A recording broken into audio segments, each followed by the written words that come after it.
Welcome to Sweet Life Beat Life. We hope this video helps.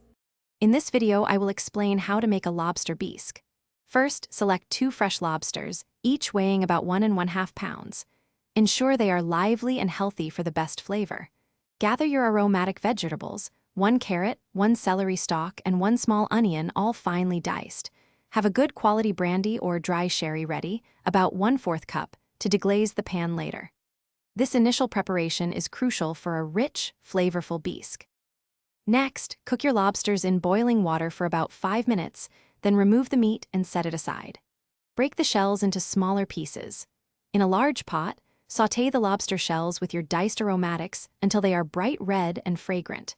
Deglaze with 1 cup of dry white wine or brandy, then add about 5 cups of water, ensuring the shells are just covered. Simmer gently for at least 1 hour to extract maximum flavor. After simmering, strain your rich lobster stock, discarding the solids. In a clean pot, melt 2 tablespoons of butter and whisk in 3 tablespoons of all-purpose flour to create a roux, cooking for 2 minutes. Gradually whisk in the strained lobster stock until smooth. Stir in 2 tablespoons of tomato paste, a pinch of cayenne pepper, and a bay leaf. Simmer for about 30 minutes, allowing the flavors to meld and the bisque to thicken slightly. Finally, remove the bay leaf. Stir in 1 cup of heavy cream and your reserved, chopped lobster meat. Gently heat the bisque through for 1 to 2 minutes, being careful not to boil it.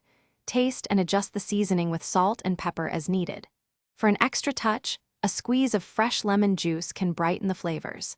Ladle into warm bowls and garnish with fresh herbs like tarragon or chives. And hey, for more insights on managing your finances, check the description for a link to a fantastic book and other exclusive deals. Thanks for watching. Consider subscribing if we helped you.